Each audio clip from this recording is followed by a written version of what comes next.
Hey, what's going on, guys? Welcome back to Football Therapy with me, your host Jan. Hope you're doing well. Really do hope that, mate. And welcome back to Chelsea news. A few things breaking that I want to talk about. Further information about Cesar Azpilicueta's contract extension being triggered and what that means. We're going to reference an article from Simon Johnson of The Athletic. We're going to talk about the 5 substitutes coming in for next season. Thomas Tuchel is going to be very pleased about that. And of course, with the No to Ricketts protest organised for this weekend, I want to talk about Todd Boehly, who's seemingly the only choice at the moment, and give my thoughts on that. Settle in, get comfortable. I thank all of you who choose to subscribe and like the video and turn the bell notifications icon on. It's really nice and helpful. So thank you to those of you who've done that. Let's start off with the 5 subs. Here's my face again. Now listen. Tuchel, like many managers, but certainly Tuchel for a while has been advocating for 5 substitutions, largely over the sort of pandemic times and fixture congestion because, big teams like Chelsea and, Klopp said it for Liverpool, etc. You play so many games and players get fatigued. You want to be able to utilise your bench in game more if players are looking knackered or if they're at risk of injury. And the Premier League have confirmed that next season onwards, I don't know if it's a trial or if it's a rule. I mean, they're at liberty to change the rules, I guess. But the governing bodies who choose the rules have come together with the Premier League, and there's going to be 5 substitutes. Now, generally, most clubs vote for this.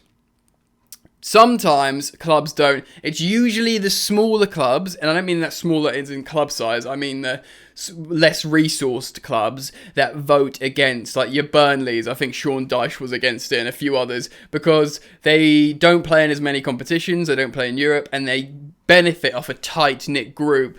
And they know big clubs like Chelsea have loads of money, therefore more superstars. If you're playing a game against Burnley and you can't break through and they're going to win a good point, suddenly you can bring 5 superstars off the bench instead of 3, or even less, because usually you always save 1 sub until late in the game in case of an injury. As a manager, you have to do that strategically, right? Suddenly you can be a bit more chill, like, sod it, throw on Ziyech, Havertz, and whoever else is spare on the bench. Let's, pummel them into submission.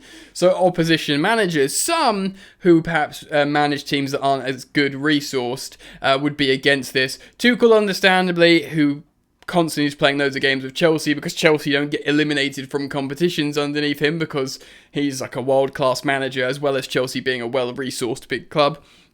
It's like, yeah, man, bring on the 5 subs. And even if he's not saying it like that, and he's looking through the lens of, the pandemic, positive, tests and stuff, and so whatever, so he's got more of an option, whatever, like, there's loads of, stuff you could talk about. Really, it's just good for the big teams. But I also wanted to say this. It's good for the Premier League, I think, because it's more exciting, more subs, more players. Like, come on, exciting. It's not like silly. You can't change the 11. It's not a friendly. But 5 subs is good. I think it's fun. But also, it's a huge positive for all clubs because now they've got more of an incentive to utilise academy players. I should have checked if the benches are bigger. I think maybe the benches might be bigger, but I don't know. I can't confirm that. The point is, you've got more players to call upon, and with that, you'd be naturally more inclined to call on academy players. With Chelsea, we've got a wicked academy in Cobham, but all clubs, your Burnleys, your Newcastles, stick some kids on the bench, man. Give them the chance. You've got 5 substitutes. Why the ruddy hell not? Let's move on. Give me your thoughts on the 5 subs down below. Let's talk about Cesar Azpilicueta and reference what Simon Johnson said in The Athletic. Cesar Azpilicueta triggers 1-year extension of contract with Chelsea. Now, cheers. I poured myself a drink. In a day, we've been talking about Antonio Rudiger possibly going to a club, and Rick Christensen looking like he's off to Barca, maybe Rudiger too. At least Chelsea have the option to keep Azpilicueta at the club because he will be under contract for another year. Cesar Azpilicueta has triggered a 1-year extension of his deal at Chelsea after playing a certain number of games this season. Now, when it says he is triggered, he inadvertently is triggered, or a clause has been triggered. He hasn't said, put me in for 1 more year. He hasn't said that. He obviously wants to negotiate a new contract, whether it's at Chelsea or elsewhere, on a really good, whatever. Do you know what I mean? I don't think it's him doing it. The Spaniard's contract was going to expire this summer, and Barcelona have been in talks over signing him for a free transfer, which we've spoken about, of course. However, a performance-related clause in his existing agreement has now been exercised.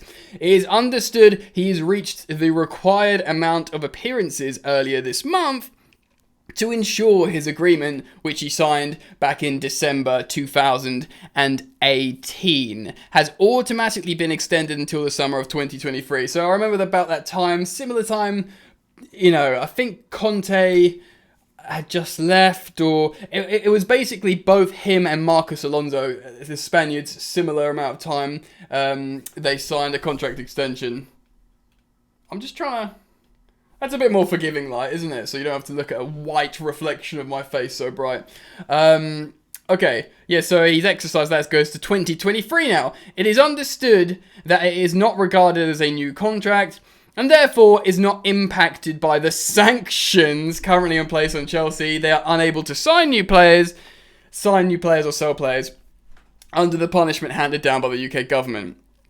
No new negotiations have taken place between Chelsea and the 32-year-old, with the extension being automatically triggered as soon as Azpilicueta hit a certain number of games. So this isn't a new piece of business, this isn't new anything, it just happened because he played a certain amount of games. Azpilicueta, who moved to Stamford Bridge from Marseille in 2012, has played 35 games in all competitions this season so far for Chelsea. He was part of the side that won the FIFA Club World Cup last month, which means he's won every single major trophy. He's won it all! Cy Johnson ends the article by saying, does this mean he'll stay at Chelsea? Not exactly. Under Abramovich, there would have been every chance that the Russian would have been allowed to leave if he wanted, despite the clause being triggered for free in the summer. And we say that because David Luiz was allowed to go to Arsenal. He was a good friend of Roman Abramovich. We say that because Petr Cech was allowed to go to Arsenal. He had a good relationship with Abramovich. Azpilicueta, I think, by all accounts, had a good relationship too. You might say he would have been allowed to go as well. That could still be the case under the new owners. They might offer him a new deal. So much is up in the air, and it depends on their own outlook. Thomas Tuchel demands and what Azpilicueta ultimately wants. So obviously, if he's like, look guys, I've given you everything, I want to go to Barca, let me go, I think they'll probably let him go. But if the new owners are like, God, we've lost Christensen, and the new owner's like, what, Rudiger's definitely going now? Sorry, Azpi, you're under contract. For the moment, you can't go. And Chelsea are in trouble, man, and you don't want to leave Chelsea in trouble, right? No. Cool. So that's an update. I do think that's a positive. So Tuchel will be happy about the Azpilicueta extension, and Tuchel will be happy about the 5 substitutes. Now, let's move on and talk about new owners. If you watched my last video upload, it hasn't actually got many views because it was about Rudiger's agent's secret meetings. So people often don't click on stuff that isn't positive, and I get that. But there is a no to Ricketts protest on midday on the game, on the Premier League match day this weekend at Stamford Bridge. That was arranged by Matisse. Go watch that video if you want more information. I go through it. There's, on social media by many content creators, they're explaining the ethical and political problematic stuff from the Ricketts, and indeed the sporting stuff. They're problematic across the board. There's a protest because Reign seemingly are giving them preferential treatment, or certainly they've been accused of that, and Chelsea fans are using their voice at Stamford Bridge on midday before the 3 p.m. kickoff against Brentford. So if you have access to get down there, please do consider getting down. I won't be able to get to Stamford Bridge. Sadly, I've not been able to go for since the pandemic, which is quite sad because I was going a lot prior. But if you can have access and you want to use your voice, you have an opportunity to join with Chelsea fans and protest. I wanted to talk about who's left then, because Pagliuca apparently has some troubles. The Broughton Consortium have also facing a difficulty, not just because of the Crystal Palace ownership for Harris and the other chap, I've forgotten his name.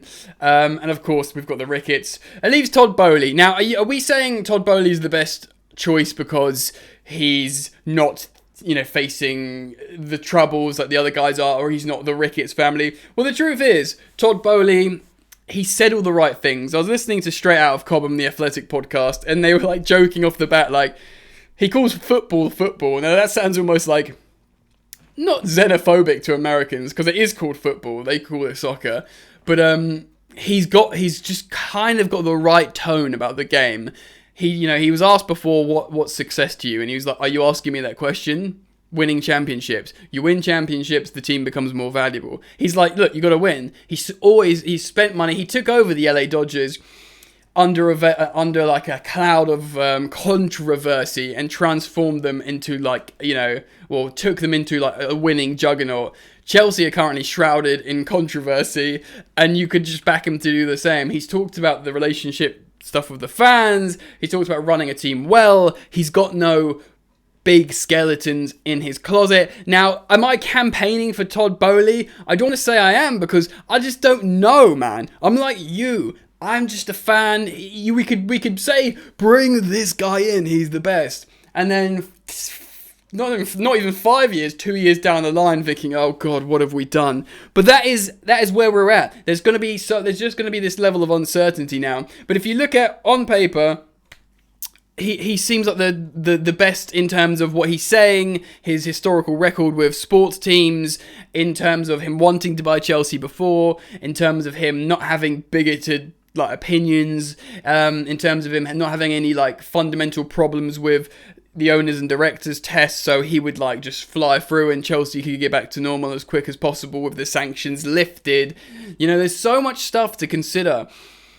And, and from what I'm looking at, if you said to me, Jan, pick an owner, I say Todd Boehly and his consortium. The biggest, check mark or, cross or asterisk next to his name is the fact how he's teamed up with Jonathan Goldstein, who's a Tottenham fan. And he'll only be he's a part of the consortium because he's a property expert.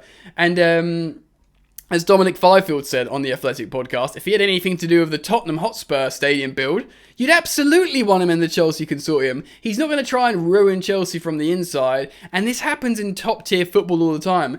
A fan of one club goes to work for another club. Some of the best Chelsea journalists aren't Chelsea fans, believe it or not. It's big clubs around the world, Man United, Arsenal, Tottenham, Chelsea, City, Liverpool, they'll all have people inside that club that work for that club and do really good jobs at what they do that support other teams, sometimes even the rivals. It happens, probably quite a lot.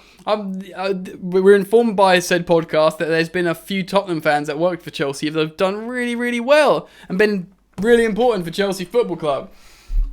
So that's where we're at the moment. Again, I don't want to be oh, I'm campaigning for Todd Boehly, and then someone comes back in 2 years and be like, oh, it's your fault we're in this mess. But the truth is, all we can do is look at the presented data and be like, yeah, all right, he seems like the best option, and he's saying the right things, and we've got evidence of how he's run sports teams positively, and he's not a racist. That's good, right? Sure, get him in. Look, man, I'm interested in your thoughts. I do go through the comments when I can, so please do start the conversation up in there. Let me know what you think about the substitutes, Azpilicueta, maybe the defender situation, and of course what your opinion is with the ownership. Remember, go on social media like Instagram and Twitter and look for the No to Ricketts protest. You'll get information if you want to join. Please do consider doing so if you have the means to do so and the drive to do so. Enjoy the football. I'll see you later. Way so tough with that bad boy tuck. I'ma get it how I'm living, I'ma walk the walk. Outline my lines, I rap through thought. Body bag the verse, outlined in chalk. In my life seen trouble, hustle on the double. Silence on the trigger like my pick got a muzzle. Yo, chick like to guzzle, bad boy stay in trouble. I only love this paper, sorry I don't. I laugh me, baby.